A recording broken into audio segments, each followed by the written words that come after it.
I'm the one you should fear wherever I go. If I'm a pain in your ass, that leaves a lot of room to grow. The acting realm has produced many international stars that have been in movies that resonated with people over the years. And there are some whom you look at and immediately can know their name, voice, and the favorite role you've seen them in. Without a doubt, one of the best of that bunch is Helen Mirren.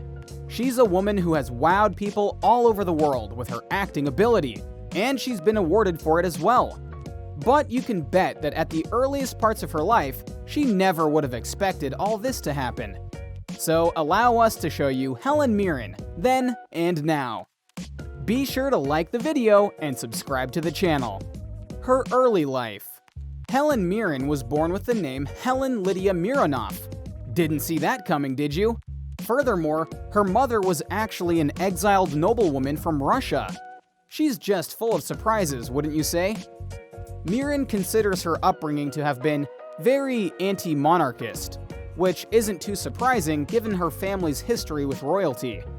But she was able to make it work with her family, including her 2 siblings, and her extended family was special too, including a cousin of hers via Tanya Mallet, being a Bond girl in the movie Goldfinger. Mirren attended Hamlet Court Primary School in Westcliff-on-Sea, where she had the lead role in a school production of Hansel and Gretel, and St. Bernard's High School for Girls in Southend-on-Sea, where she also acted in school productions. She then attended a teaching college, the New College of Speech and Drama, in London, housed within Anne Pavlova's old home, Ivy House, on North End Road, which runs from Hampstead to Golders Green. At 18, she auditioned for the National Youth Theatre and was accepted. By 20, she played Cleopatra in the NYT production of Antony and Cleopatra at the Old Vic, a role which Mirren says launched my career and led her to signing with the agent Al Parker. So while her upbringing may not have been typical, she knew the path she wanted to take from a young age, and she was more than happy to go the distance to ensure that she got what she wanted. You know, just like Cleopatra. Royal Shakespearean Company. As a result of her work for the National Youth Theatre, Mirren was invited to join the Royal Shakespeare Company, which, if you don't know, is a very respected acting troupe. They do 20 productions a year and have a cast going up to 1,000 people at times. So if you get in there, you're worth it, and Helen Mirren was obviously very worth it. She played many roles during her time with the RSC, including leading roles in plays like The Other Place. She even had a documentary made about her, called Doing Her Own Thing, which recounted her time in the RSC and her very impactful thoughts about how lavish it was, and how that was a detriment to theater as a whole. We'll add that to the list of things you didn't expect from her. More theater performances.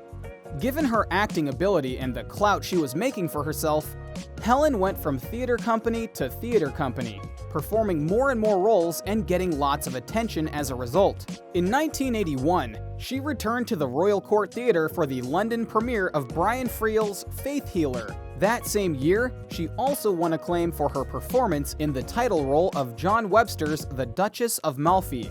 Reviewing her portrayal for the Sunday Telegraph, Francis King wrote, "Miss Mirren never leaves it in doubt that even in her absences, this ardent, beautiful woman is the most important character of the story." That kind of praise would follow Mirren for some time, even to this day. She knows how to make a character shine and act as if nothing else in the world matters but that performance. This says nothing of her time on Broadway, where she has twice been nominated for Broadway's Tony Award for Best Actress in a Play. In 1995 for her Broadway debut in A Month in the Country, and then again in 2002 for The Dance of Death. In 2015, Mirren won the Tony Award for Best Actress in a Play for her portrayal of Queen Elizabeth II in The Audience.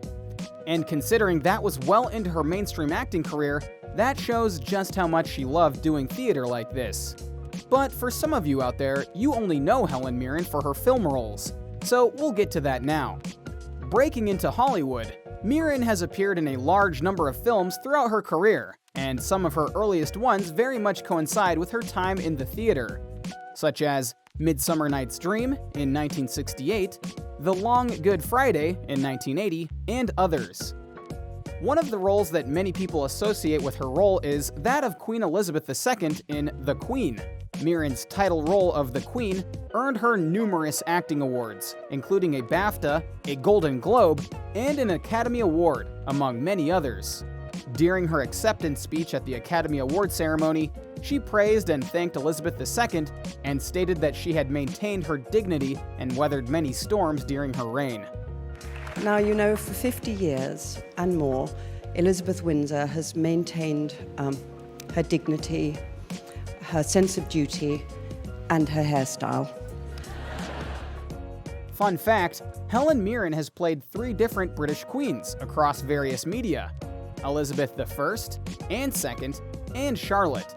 It only makes sense, as Mirren is royal in her own way. Unexpected roles.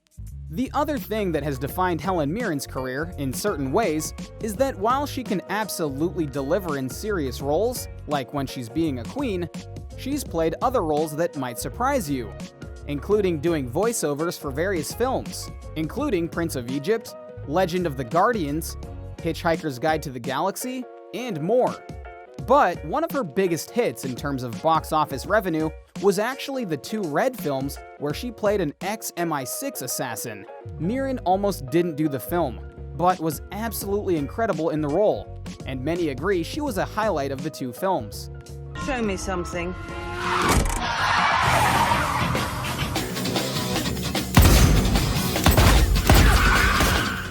And as if that wasn't enough, Helen Mirren even became a part of the Fast and Furious franchise, as she played Magdalene, the mother of villain turned anti-hero Deckard Shaw.